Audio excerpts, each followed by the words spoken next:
Hello, everybody, and welcome to Reel It Back, the name of our podcast, which I think should have been called John Madden's Inevitable Heart Failure. But I'm Karl Regensburg. Joining me today are Matt Porter, Jack Dawson. It'll do.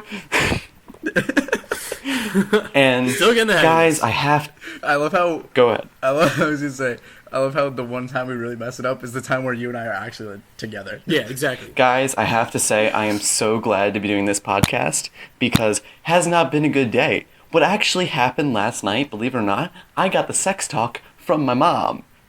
Again? Really? Now? No, for the first time. Really? Okay. I imagine you would have done that before you left for college. All I was trying to do was get credit card information so I could sign up for housing next year. So, the story that she comes to me with is like, did you know that Harris is a virgin? And I'm like, gee, Ma, good to talk to you too. And she talks about how has essentially renewed a vow of celibacy, apparently the religious vow of celibacy, and that she's so proud. Oh, name dropping, boom, and which means that like I'm sorry for outing you, but she's a virgin, and I begin to hear the conversation shifting its way towards me, and I can feel like the hunter's iron sights level in my direction, and so she says like, so I was wondering if you and your girlfriend finger on the trigger.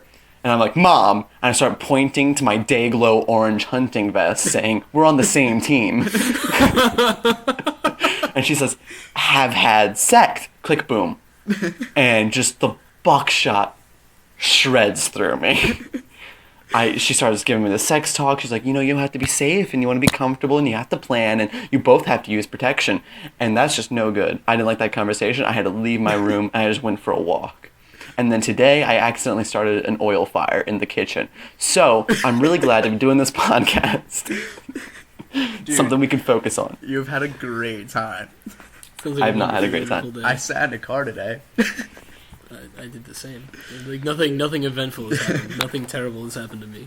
Oh, I took an exam, and it was a 60-question exam.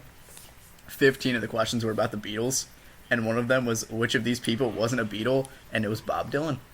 Fun fact. Nailed it. And I would have gotten it wrong. Another great one was, which of the following released this sweet guitar song? 4 people were listed. Only one of them was a real person. Eleanor Rigby. That helps. Not a guitar player. It was a lady. So, dear viewers, brothers and sisters, as you may remember, for this week we have watched a film called The Double. It is a 2013 film adapted and directed by Richard Ayoade, is I believe how you pronounce his name. I'm a little shaky on it. Who, as we all know, played Moss. Yeah, played Moss in the IT Crowd. He actually previously wrote and directed, but there's another adaptation called Submarine, which is a pretty popular little indie film. So he's got some experience under his belt. The film itself stars Jessie Eisenberg, who we all know from The Social Network, as a character named Simon James, which is the most forgettable name in the world. And he is an office bureaucrat who is submissive, awkward, and just generally socially maladjusted and a loner. And alongside Jessie Eisenberg is Mia, wait for this name, Wasikowski, who was Alice in Tim Burton's Alice in Wonderland. I didn't notice. Okay. That's where she got famous. So it's this black comedy, which is actually based on a novella written by Fyodor Dostoevsky, also called The Double. So, knowing that, what do you guys have to say as preliminary thoughts about the film? Movie was much different than I expected.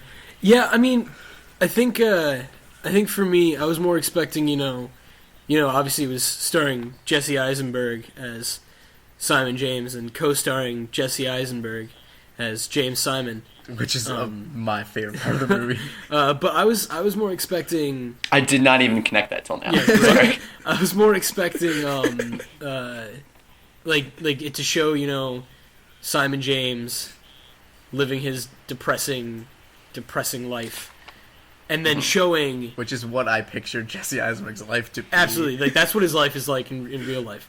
Him and Michael Yeah, I'm Cera. sure he's not super Him and rich. Michael Cera just live together, just cry. No, and then Simon James, or damn it, no, James Simon. I was expecting to like show like a parallel where like he lived in the same city, but he lived like a happier, different life. But they like never the twain shall meet. Like I never thought that they would. I never thought that they'd like be together. But just the entire movie, they were together. They were like buddy. They for were a like little bit. friends for a little while. Yeah. It was really weird. I would not want to hang out with myself. I'll tell you that. Yeah, it was strange. But it was a really good movie. I mean, like at the beginning, it was just kind of sad, depressing. It's like, oh look, Simon James hates himself. He only loves one person, but she thinks he's creepy, mostly because he is. What was her name? Hannah. Hannah. Yeah. Yeah, it was like I don't know. I enjoyed watching it. It was I'm not gonna lie. The beginning, the first part, I didn't really know what I was like getting into, so I didn't understand what was happening. Then once James Simon came in, I was like, oh, okay, all right, I see where it's going. And then then some stuff happened toward the end, and I was like, whoa, what's happening right now? And the film definitely it kind of, ramps up. Yeah. Then at the second half of the ending, I was like, all right, okay, I think I got it. And then I talked to Matt, and he explained the very ending. I was like, all right, I think I understand this movie. Oh, this is gonna be interesting then. Yeah. So like the basic plot is he's a bureaucrat. He hates his life. He's in love with a girl who he watches from afar, and then Literally long story with a short, telescope. like with a telescope. Rear windows it pretty hard. He definitely does. He suburbias it. Please, it came first. And eventually, like kind of late into the film, a new worker at the office is introduced, and it looks exactly like Simon James, and his name is James Simon, and he sounds like Simon James, and no one notices. Which is In fact, everyone fantastic loves to him. me. Yeah, everyone just loves him because he's like the opposite personality. And the guy from the I think it's the Princess Bride. Princess is in Bride, it. yeah. I love that Yes, guy. he is. I He love plays that Mr. guy. Papadopoulos, Wallace Shawn as Mr. Papadopoulos, yeah. He's his It's one hell of his a name. boss. Yeah. He's like the Yeah. second in command to the Colonel. So, Was it the that's the commander? interesting thing. Was it the Colonel? Colonel. Was it Colonel? He's like the boss. The- The interesting thing about this film is that it feels almost like 1984 or Yeah. Brave New World That's at points. the whole thing I was thinking of the whole time was when 1984. I was first watching Orwell dystopian. when I was first watching it, even before they introduced the concept of the Colonel, just the surroundings he was in, like I could tell that he was supposed to be in a more like modern kind of a thing, but he was like all of his surroundings weren't as modern, and that's what confused me. I was like, this is dark and weird, and I wrote that it seemed almost Orwellian, and then it was like, oh yeah, and then worship look, the Colonel can help you, and look, the Colonel's doing all these great things. He's like, no, never mind, it's really Right. Orwellian. Did you mean Big Brother? Yeah, exactly. Yeah, that's the thing. I was like, even the aesthetics reminded me of the film adaptation of 1984. Yeah. Everything's really everything's a little dingy and dirty. Low-key lighting with a lot of shadows, lots of smoky rooms. They have these really tight, small cubicles where everyone's like, work, go for the big push. Yeah, exactly. And I love the technology in the film because it's like, it's the future. It's like advanced technology in quotation marks because this is a podcast. And, yeah, gotta keep doing that.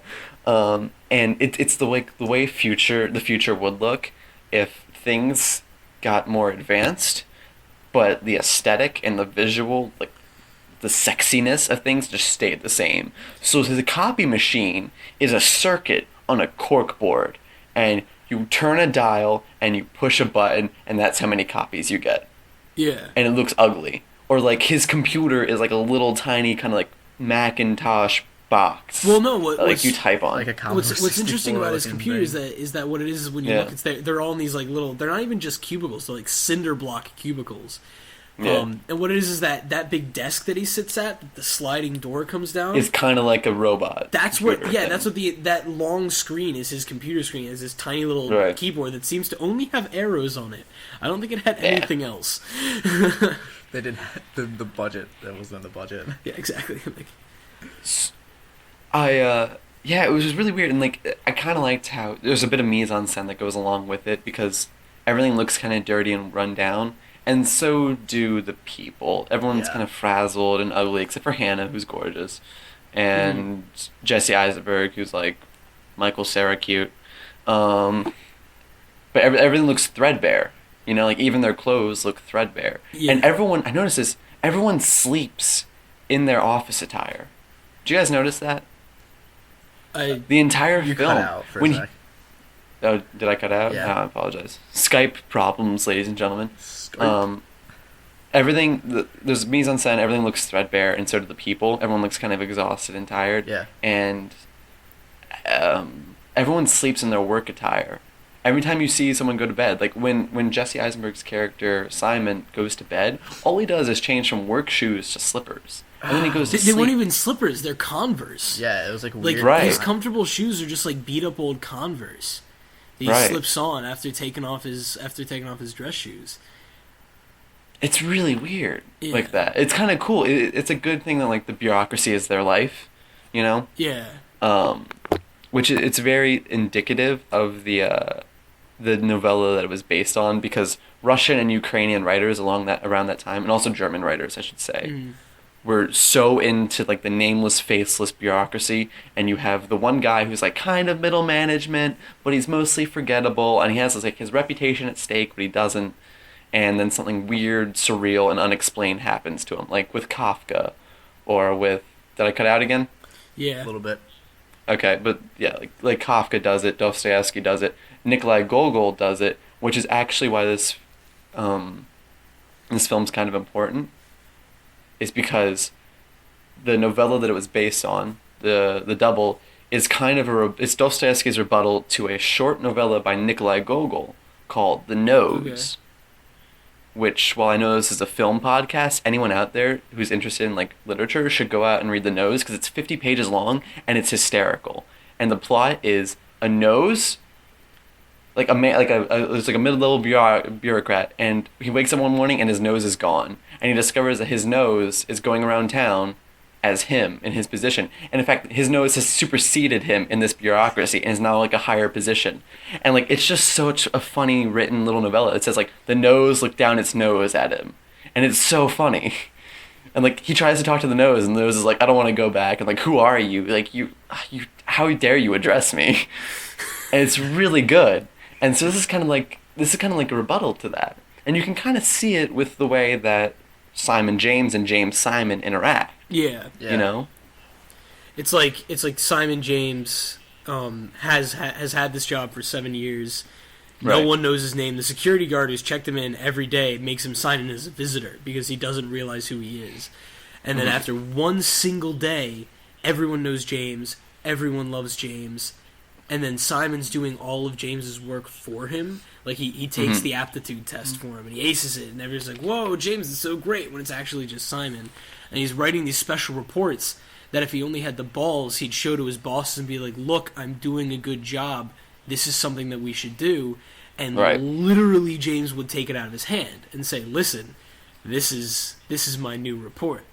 And they'd be like, oh, James, you're a genius, you're brilliant. And everybody's like, oh, but it was Simon. Well, not everybody. I mean, Simon is like, oh, it was Simon. Simon is everybody. So it's just, it turns into this thing where even when Simon thinks he's going out on a date with this girl that he's had this fixation on for forever, it turns out that she just wants to go out on this date with him to ask him to ask James out for her.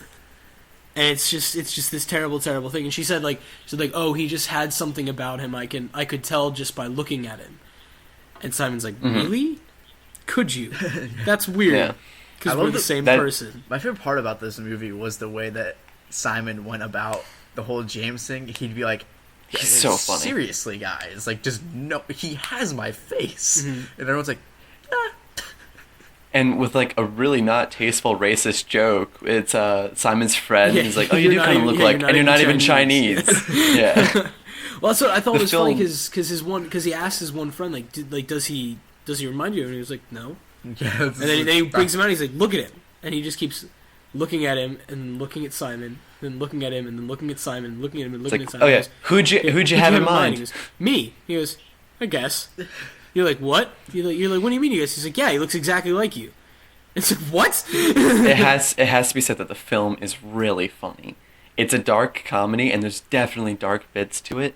But god dang, when it does do comedy, it's so funny. Exactly. It's so Yeah, funny. a It couple brightens up the fucking movie. hilarious. The darker comedy like really gets dark and funny with the guy on the when Simon's looking through the telescope and then he sees the guy with the binoculars looking back at him. Yeah. And They wave to each other, and the binoculars just nosedives Jumps off the edge. Yeah. It was like, Well, I loved the suicide cops after that.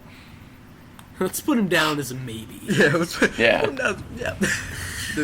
Those two cops were really, really funny. Especially when oh no, I can't. That would be spoilers.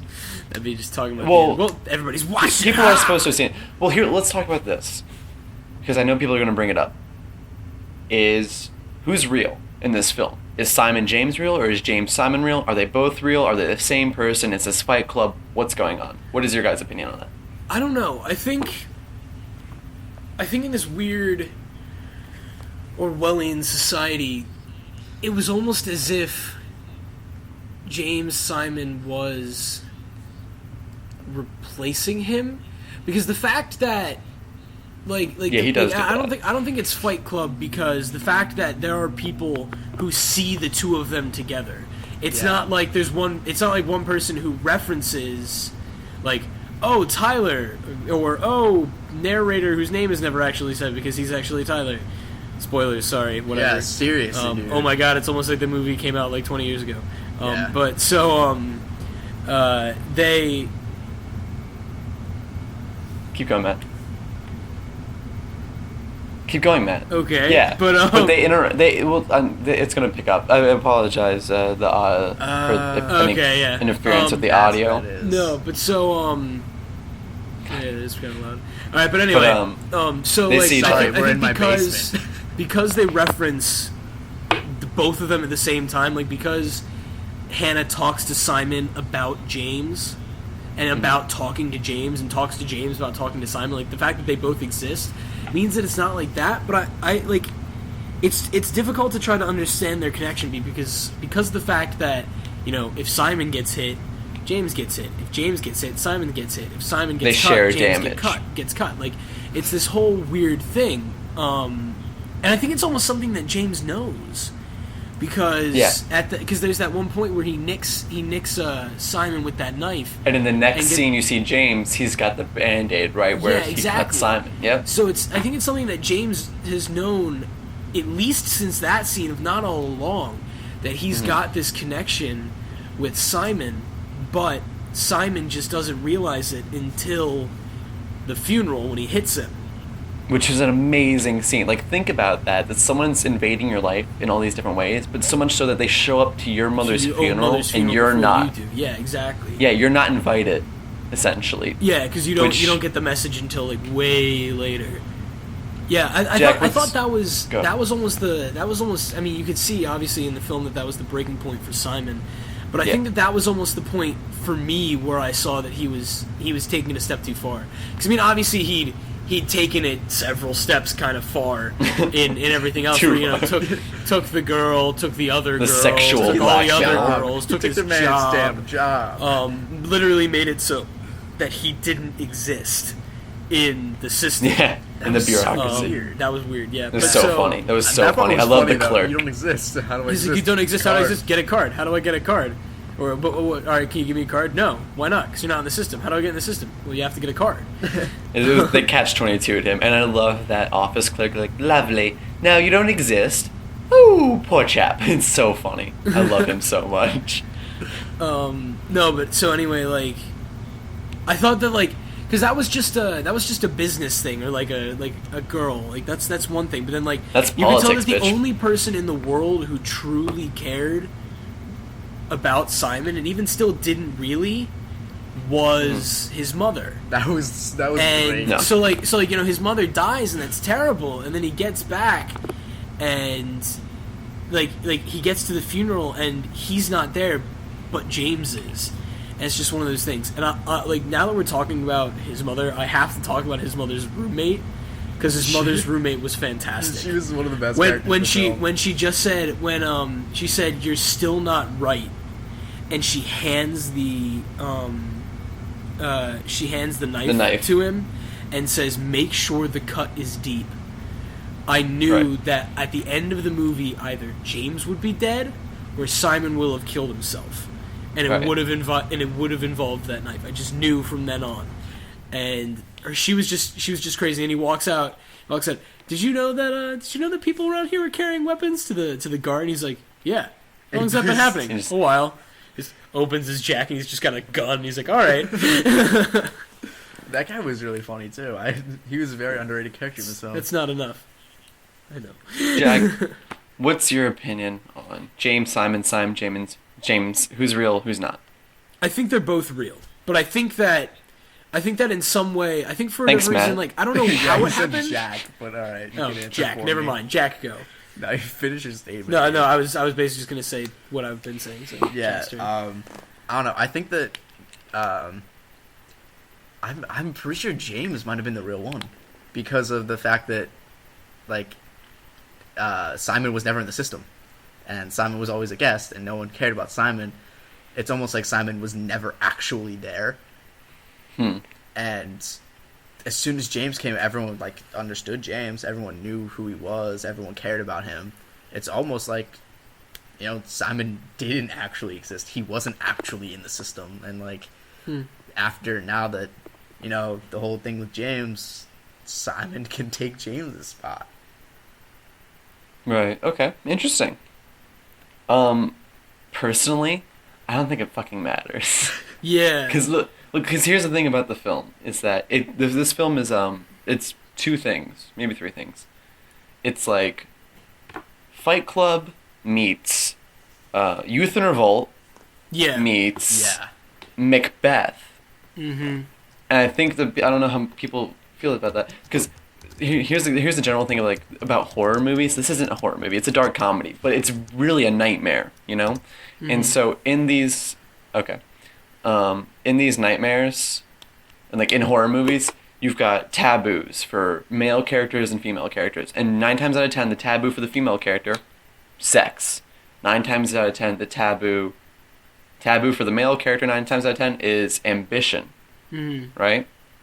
So this is Simon's flaw in the film, is that he has too much ambition. Like we said, he wants to impress the colonel. He buys into that propaganda that he's like being fed, and he just wants to do a good job and be recognized. Mm-hmm. And so the film is kind of all about how this taboo desire that he has, and how he pushes aside his life as he knows it in order to achieve this. And that's kind of through the creation or the influence of James, and how in the end, in a search for identity and acceptance, people will inevitably spiral out of control, and it'll become self-destructive. Ambition becomes self-destructive, which is kind of Oedipus-like. Yeah. But like he has to like kill the gentle part of himself in some ways, or at least that's what James is trying to do in order to succeed, which is so weird. And we see that he has these issues of identity the entire time. Like when his mother's watching the commercial and she's like, which one was you? And he's like, I don't know how to answer that question. But she's like, which one was you? And he says, I was me. He says like, yes. Right. And he's like, we both have brown hair. I mean, I have brown hair. Mm. He has like all these little slip ups where he refers to himself as a second person. Mm. And where he like when he's talking about existing, he's like, but I used to exist. I do exist. Right, exactly. Yeah. And when he's being pulled out of the party, he keeps yelling, "This is not me." And that's when we first see James. Mm-hmm. So part of me thinks that it's like a kind of like a figment, but it doesn't matter because it's a figment made manifest. He, like what Matt was saying, he undeniably has a physical effect on this world. Mm-hmm. And in the end, Simon Fight Clubs him. He essentially nearly dies himself. Mm-hmm. But yeah, which by the way, really funny ending, really kind of beautiful and sad ending. Yeah. Good movie. Yeah, I enjoyed watching the movie the whole time, even when I didn't understand what's happening. It was enjoyable to look at, and like it was cool because it was different, I guess, because most movies don't take it like that, even though we named like 5 at the beginning of the podcast. Right. Yeah, I think there was one part that I wanted to mention. It was after he was told that he didn't exist, and he goes upstairs and he's trying to talk to Mr. Papadopoulos, and he's in with James, and Simons just starts yelling about how this particular proposal that James had just handed him was the secret proposal that he'd been working on all along, trying to keep it from James, and then James had gotten it anyway. And I think it's really like a symbol for his own falsity, I guess, that the weapon that he starts using to try to defend himself from all the people that are trying to get out is a false arm. Like what he's using is like a prosthetic arm, and he's even like doing like la la la la la like on his face with the prosthetic arm. He was doing that while he was talking. It was weird. Yeah, and at one point he kind of like he coddled his face with the arm, the hand. Yeah, and I just think that was really something interesting, because he couldn't like hit anyone with his own hand, so he has to do it with someone else's. So I think that shows like a way that like he couldn't give Papadopoulos the proposal, so he had to use someone else. James gave it to him. He couldn't go out with Hannah, so he used someone else's hand, someone else's existence to do it, so he used James. And I mean, he doesn't realize that he's doing that, but that's kind of the way that it ends up working out. The hand thing was so weird for me, because like I looked away for a minute, I got a text, and all of a sudden I look back and he's holding a hand. I'm like, what? Like, where'd he get that? He stole Rudolph's hand. He's like, give Rudolph his arm back. It's like, what? Where did that come from? Yeah, I was so confused. I was just like, random character trait of Rudolph has a fake arm. He's mentioned it twice in that scene, because when James is telling the joke, he's like, oh, Rudolph, pay attention, you'll like this part. Like this part, yeah. And like, I didn't get the joke at all, because you come in halfway through the joke, so the punchline doesn't make sense. It's a racist punchline again. There's a lot of anti-Chinese jokes. Yeah. It's like, what an odd thing to pick. Yeah.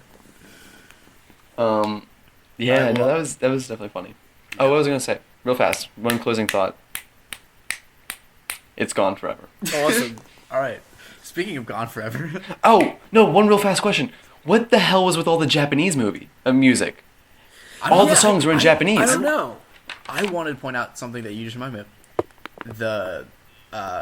The classical music that played whenever Simon started realizing what was happening. When the guy died, I really liked that. Yeah, that score was amazing.